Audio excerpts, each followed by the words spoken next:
স্বাগত জানাচ্ছি সংবাদ যোগে। দিনের প্রধান সংবাদ এবং তার বিস্তারিত বিশ্লেষণ নিয়ে আপনাদের সঙ্গে আছি আমি মাহবুব হাসান।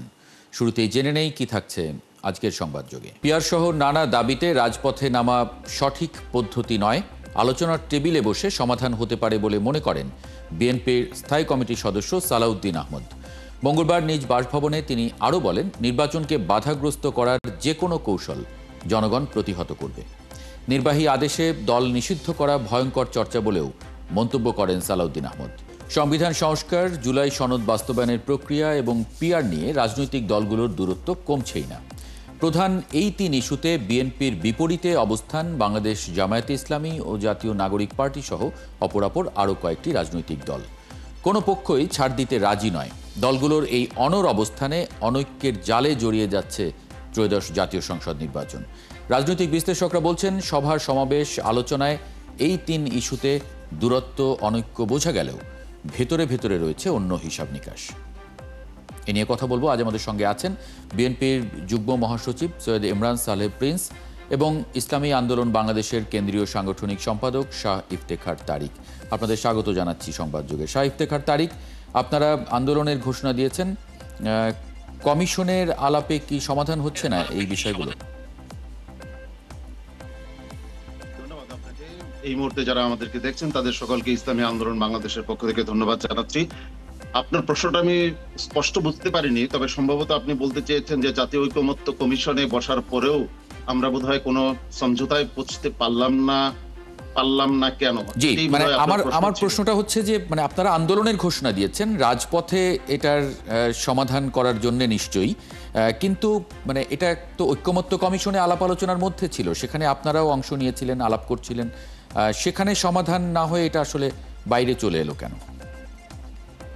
আসলে দেখেন, ঐকমত্য কমিশনে আমরা বেশ কিছু বিষয়ে একমত হয়েছি, কিন্তু যেগুলো মূল পয়েন্ট ছিল, রাষ্ট্র সংস্কারের যে মূল জায়গাগুলো, সেই জায়গাগুলোতে বিএনপি নোট অফ ডিসেন্ট দিয়েছে।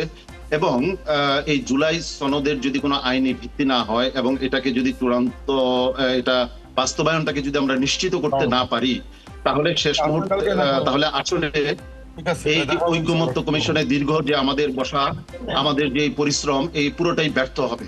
তো এই জন্যই আমরা বেশ কয়েকটি দাবিতে আমরা রাজপথে যাচ্ছি, বলতে জনগণের কাছে যাচ্ছি, জনগণকে উদ্বুদ্ধ করছি যে আমরা আসলে কি চাই এবং দেশ সংস্কারের জন্য কি পদক্ষেপ নেওয়া উচিত।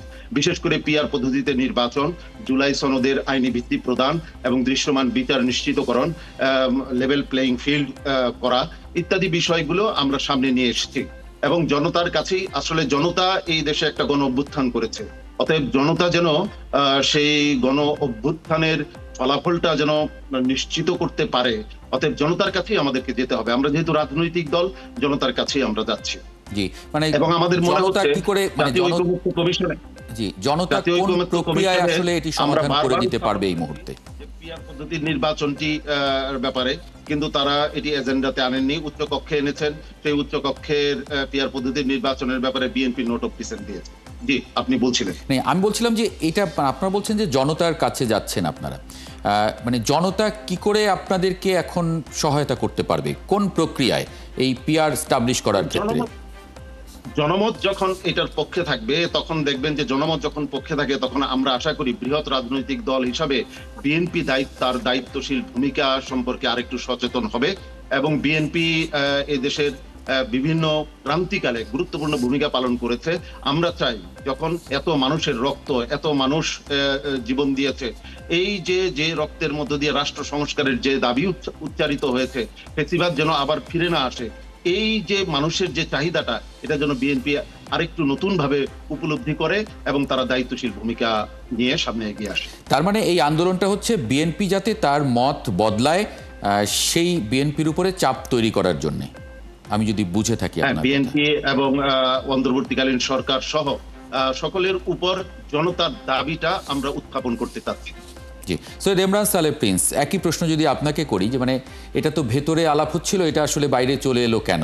এবং ওনারা বলছেন যে বিএনপির ওপরে একটা জনতার চাপ তৈরি করা, যাতে আপনারা আপনাদের মত বদলাতে বাধ্য হন, সেই জায়গায় আসলে কি বলবেন? দেখুন, আজকের এই শোতে আমাকে আমন্ত্রণ জানানোর জন্য আপনাকে ধন্যবাদ জানাচ্ছি। তো আমি দুঃখিত যে আমি একটু গাড়িতে আমি জায়গায় কোনো জায়গায় বসতে পারছি না, সেই কারণে আমি দুঃখ প্রকাশ করে দিচ্ছি। তো আসলে বিষয়টি আমি যা শুনলাম, ইসলামী আন্দোলনের নেতা তিনি যা বললেন, তাতে মনে হয় তাদের আন্দোলনটা বিএনপির বিরুদ্ধে, যে বিএনপি এইসবে ঐকমত্য প্রকাশ করতে পারছে না বা নোট অফ ডিসেন্ট দিয়েছে, সেই কারণে বিএনপির বিরুদ্ধে তাদের আন্দোলন। এই প্রথম আমরা শুনলাম যে একটা রাজনৈতিক দলের বিরুদ্ধে আরেকটা রাজনৈতিক দল আন্দোলন করে। তো এটা আমরা কখনো শুনিনি। আমরা শুনেছি সরকারের বিরুদ্ধে আপনার আন্দোলন হয়, বা প্রশাসনের বিরুদ্ধে বা কোনো কর্তৃপক্ষের বিরুদ্ধে আন্দোলন হয়। তো তাদের আন্দোলন বিএনপির বিরুদ্ধে, এটা একটা হাস্যকর ব্যাপার।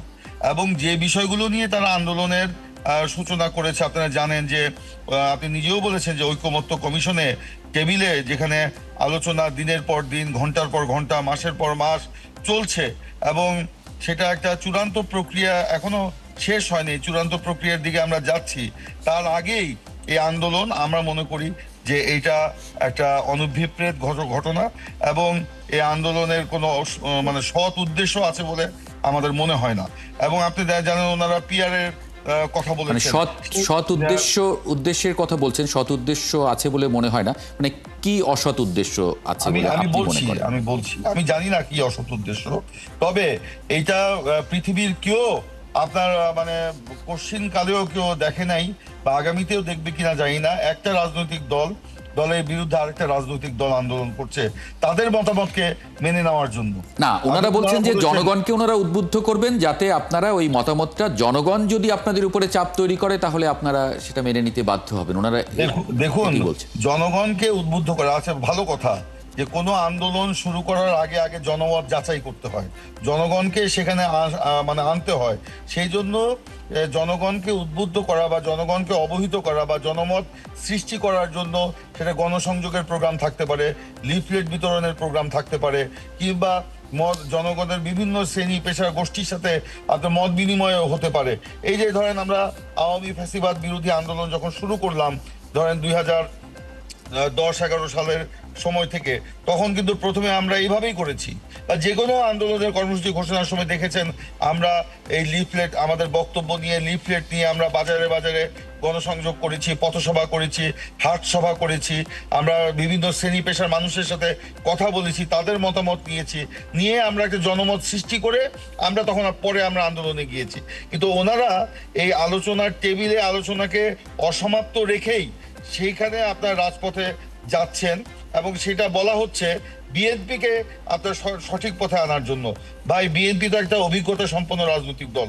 ওনারা যে আজকে সংস্কারের কথা বলছেন, তারও অনেক আগে 2016-17 সাল থেকে আমরা আওয়ামী লীগের ফ্যাসিবাদের গর্বে থেকে, ফ্যাসিবাদের রক্তচক্ষু উপেক্ষা করে আমরা সংস্কারের প্রস্তাব দিয়েছিলাম, এবং সেখান থেকে আমরা অব্যাহতভাবে সকল দলের সাথে আলোচনা করে সর্বশেষ আমরা মানে আন্দোলনরত সকল দল, ওনারা তো আর সেই সময় আন্দোলন করেন নাই, ওনারা তখন আওয়ামী লীগের আঁচলের নিচে রাজনীতি করেছেন, সে কারণে ওনারা জানেন না।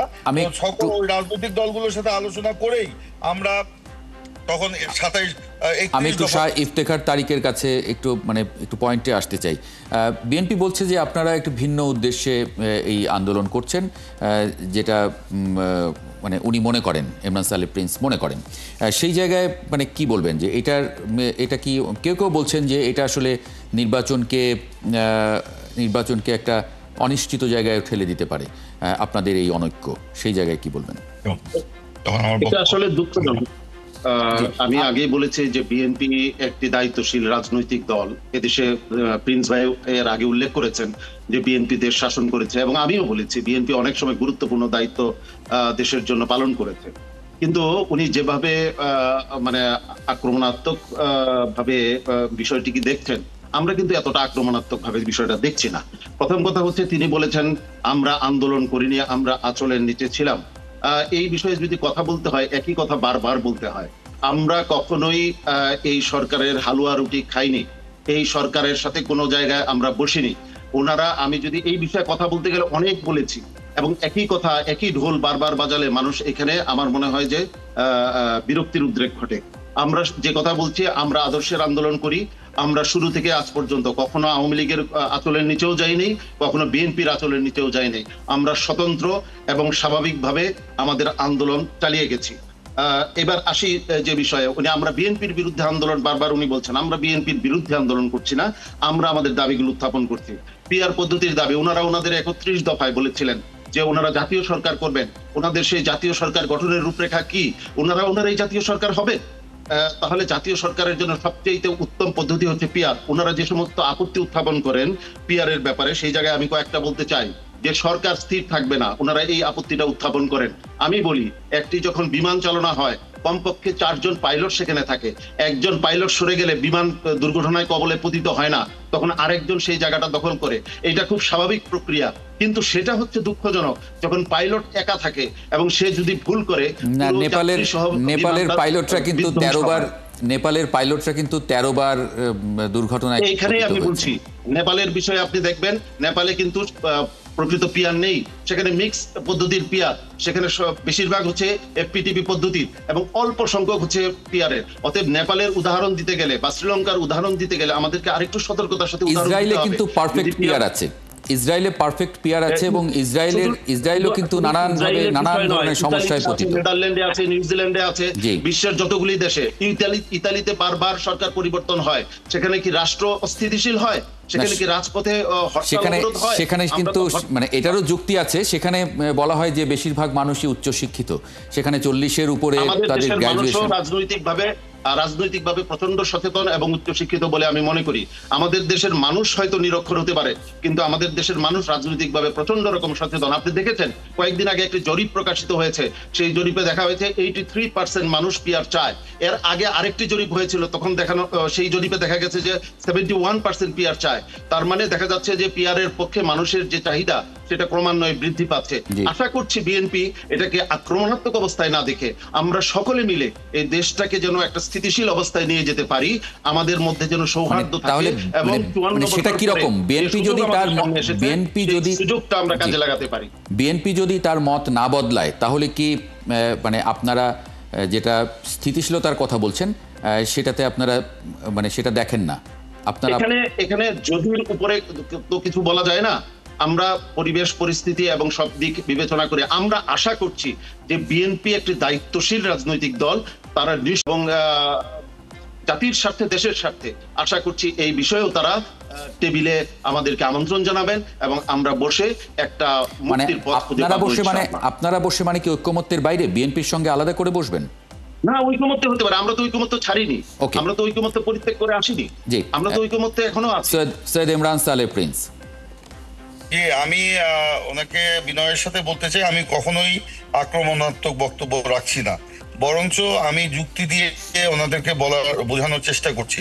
আপনারা দেখেন যে ইসলামী আন্দোলনের সাথে আমাদের নেতাদের বৈঠক হয়েছিল, আমাদের মহাসচিব মির্জা ফখরুল ইসলাম আলমগীর সে ওনাদের অফিসে গিয়ে সেখানে আলোচনা করে সেখানে যে একটা দফাওয়ারি একটা চুক্তি না ঠিক একটা বিভিন্ন বিষয়ের উপরে বক্তব্য স্বাক্ষরিত হয়েছিল, সেখানেও কিন্তু তারা পিআর এর বিষয়টা উত্থাপন করেন নাই। এমনকি তারা এই আওয়ামী লীগের আমলে আওয়ামী লীগের মন্ত্রী এমপিদেরকে নিয়ে সরোয়ার্দী উদ্যানে যে সমাবেশগুলো করেছেন সেখানেও কিন্তু তারা পিআর এর কথা কখনো বলেন নাই। তো এইগুলো আমরা যেটা আমি বলতে চাই যে পিআর আসলে কোনো সমাধান নয়। পিআর আপনি নেপালের দিকে তাকিয়ে দেখেন, সেখানে ওনারা বলছেন যে পিআর হলে নাকি গণবিরোধী সরকার হবে না। তাই যদি হয়ে থাকে তো আমি বলছি যে নেপালে যে সরকারকে জেএনজির গণ অভ্যুত্থানে তার পতন ঘটলো, সেই সরকারকে কিন্তু গণবিরোধী সরকার হিসাবে আখ্যা দিয়েই জেএনজিরা কিন্তু আপনার আন্দোলন গণ অভ্যুত্থান করেছে। আপনি শ্রীলঙ্কায় দেখেন সেম ঘটনা হয়েছে। আমাদের উনি কিছু আপনার বেলজিয়াম বা ইটালি এসব কথা বলেন, সেখানে ইউরোপে অনেক কিছু হারামকে, আমরা যেটাকে হারাম বলি সেটাকে তারা হালাল বলে। তো তাহলে কি আমরাও কি হারামকে হালাল হিসাবে আমাদের গ্রহণ করতে হবে পরবর্তীতে? ওখানে বাংলাদেশ রাজনৈতিক সিচুয়েশন এক নয়, বাংলাদেশের রাজনীতি আর ওখানকার রাজনীতি এক নয়। এখানে জনগণ পিআর সম্পর্কে জানেই না, আর উনি বলছেন এত পার্সেন্ট। যারা এই জরিপ করেছে বৈজ্ঞানিক পদ্ধতিতে জরিপ করেন নাই, এবং সেই জরিপেও দেখা গেছে যে এটা ফ্যাব্রিকেটেড। এবং আরেকটি ব্যাপার হলো আপনার, হ্যাঁ, পিয়ার নিয়ে এর আগে টুকটাক বামপন্থী রাজনৈতিক দল বা বিভিন্ন গবেষকরা কথা বলেছেন, তারাও কিন্তু আজকে পিয়ারের বিপক্ষে অবস্থান নিয়েছে। কেন? না, ওনারা যদি ওনাদের জায়গায় মানে অনড় থাকেন, সংবিধান সংস্কার, জুলাই সনদ বাস্তবায়ন এবং পিআর নিয়ে যে ওনাদের দাবি, সেক্ষেত্রে মানে বিএনপির ভূমিকা কি হবে? দেখুন, বিএনপি 31 দফা দিয়েছিল। এই ঐকমত্য কমিশনে আলোচনা করতে গিয়ে আমরা আমাদের মানে মনকে বড় করেছি, আমাদের দৃষ্টিকে আরো প্রসারিত করেছি, অনেক বিষয়কে কিন্তু আমরা গ্রহণ করেছি। আমাদের দলীয় সিদ্ধান্তের বাইরে গিয়েও আমরা পরবর্তী সিদ্ধান্ত পরিবর্তন করেছি এবং সিদ্ধান্ত পরিবর্তন করে এইটাকে আমরা নিয়েছি। কিন্তু এই যে পিআরের যে কথা বলছে, আপনি দেখেন বাংলাদেশের মানুষ সরাসরি যত প্রার্থীকে দেখে, মার্কাকে দেখে, দলকে দেখে ভোট দেয়। সেখানে তারা যে পদ্ধতি নিয়ে আসছেন, সেখানে প্রার্থী থাকবে না, মার্কা এবং দল থাকবে। এখন মনে করেন আমার বাড়ি হালুয়াঘাট, ময়মনসিংহে, হালুয়াঘাটে মানুষ জানবে না কাকে ভোট দিচ্ছে। তাহলে সেই মানে সেই প্রার্থী ভালো না খারাপ, ওখানে কাকে ভোট দিবে তারা? তো এখন এইসব কথা বলছে, আবার তারা নিজেরাই কিন্তু তারা বিভিন্ন আসনে প্রার্থী ঘোষণা করে দিয়ে তাদের প্রার্থী থেকে নামিয়ে দেওয়া সেটা তো হয়েছে। নিম্নকক্ষে তো নরমালি ভোট হচ্ছে, ভোট চাইছে সবাই। উচ্চকক্ষের ক্ষেত্রে তারা বোধহয় দাবি না, তারা কিন্তু উচ্চকক্ষ এবং নিম্নকক্ষ দুটোতেই দুই কক্ষেই পিআর চাচ্ছে। জি, তারা কিন্তু শাহ ইফতেখার তারিক, আপনারা তো ঐক্যমত্যে ছিলেন যে নিম্নকক্ষে আপনারা ভোটের মাধ্যমে, সরাসরি ভোটে, আর উচ্চকক্ষে পিআর। এখন আবার আন্দোলনে কি আপনারা মত পরিবর্তন করে আবার এই জায়গায় যাচ্ছেন? জি, আমি প্রথমেই আমাদের ইমরান সালেহ প্রিন্স ভাইকে বিনয়ের সাথে কয়েকটি কথা বলতে চাই। এক নম্বর হচ্ছে যে চুক্তি হয়েছিল সেই অনুষ্ঠানে পিআর এর পক্ষ থেকে, আমাদের পক্ষ থেকে উত্থাপিত হয়েছে, কিন্তু বিএনপি সেটার সাথে একমত হয়নি। তারা তাদের মতো করে একটি মানে এমওইউ আমরা স্বাক্ষর করেছিলাম। যাই হোক, কিন্তু আরেকটি প্রসঙ্গ তিনি বলেছেন যে সোহরাওয়ার্দী উদ্যানে আওয়ামী লীগের নেতৃবৃন্দ যেখানে উপস্থিত ছিল, এই কথাটা আংশিক সত্য, এবং আংশিক সত্য অনেক সময় বিভ্রান্তির সূচনা করে। সেখানে শুধু আওয়ামী লীগ ছিল না, সেখানে আওয়ামী লীগ ছিল, বিএনপি ছিল, যত জাতীয় রাজনৈতিক দল আছে কাউন্সিলে আমাদেরকে আমরা আমন্ত্রণ জানিয়েছিলাম। তিনি নেপালের প্রসঙ্গ বলেছেন, আমি আবারও বলছি, নেপালে কিন্তু পিআর নাই। নেপালে আংশিক পিআর আছে, অল্প সংখ্যক, মানে 10% পিআর। যদি এখানে নেপালে যদি পূর্ণ পিআর থাকতো, তাহলে আজকে এই আন্দোলন করার প্রয়োজন হতো না। তিনি আরেক জায়গায় বলেছেন আমার মানে শেষ করতে বলা হচ্ছে, আমি একটা প্রশ্ন একটু না করলে এই অনুষ্ঠানটা অসম্পূর্ণ থাকবে। আপনাকে যেহেতু পেয়েছি, যদি আপনাদের এই দাবি দেওয়ার শেষ পর্যন্ত মানে বিএনপি তার জায়গায় অনড় থাকে, আপনারা আপনাদের জায়গায় অনড় থাকেন, তাহলে কি হবে? মানে নির্বাচনে অংশ নেবেন আপনারা? হ্যাঁ, আমি এটা বলছি যে যদি এরকম অনড় থাকে, যদির বিষয়ে আমি কিছু বলতে চাই না। আমরা আশাবাদী, আমরা অত্যন্ত আশাবাদী। আমরা অনেক মানে ত্যাগের বিনিময়ে আমরা এই সুযোগটা পেয়েছি, আমরা কেউ এই সুযোগটা হারাবো না, এটাই আমি আশা করব। তিনি একটি বিশেষ কথা বলেছেন যে এক জায়গার প্রার্থী অন্য জায়গায় বিজয়ী হবে। ইমরান সালেহ ভাই একজন অভিজ্ঞ রাজনীতিবিদ, তিনি জানেন সংসদ সদস্য কোনো এলাকার মানে হাটঘাট মাঠ বাজারের জমিদারি নেওয়ার জন্য কিন্তু সংসদ সদস্য হয় না। এবং আমরা আমাদের প্রার্থীর বিষয়ে তিনি বলেছেন, আমরা যে 300 আসনে পিআর চাইবো, সেখানে কি আমরা প্রার্থী ঘোষণা করব না? আমরা তো 300 আসনের প্রার্থী মানুষের সামনে উপস্থাপন করব যে আমাদের প্রার্থী এই, আপনারা ভোট দিন। অতএব আমরা তো আমাদের প্রস্তুতি গ্রহণ করবই। অতএব ইমরান সালেহ ভাই, আশা করছি আমার কথাটা অনেক আমাকে শেষ করতে বলা হচ্ছে। আমি দুঃখিত, মানে এই আলোচনাটা আসলে আরেকটু বড় পরিসরে করতে পারলে ভালো হতো, অনেক কিছু পরিষ্কার হতো। অনেক ধন্যবাদ শাহ ইফতেখার তারিক এবং সৈয়দ ইমরান সালেহ প্রিন্স আপনাদের যুক্ত হবার জন্য আজকে সংবাদযোগে। এ ছিল আজকের সংবাদযোগে। আগামীকাল ঠিক রাত 10টায় আবারও দেখা হবে নতুন কোনো বিষয় এবং তার বিশ্লেষণ নিয়ে। ৭১-এর সঙ্গে থাকুন।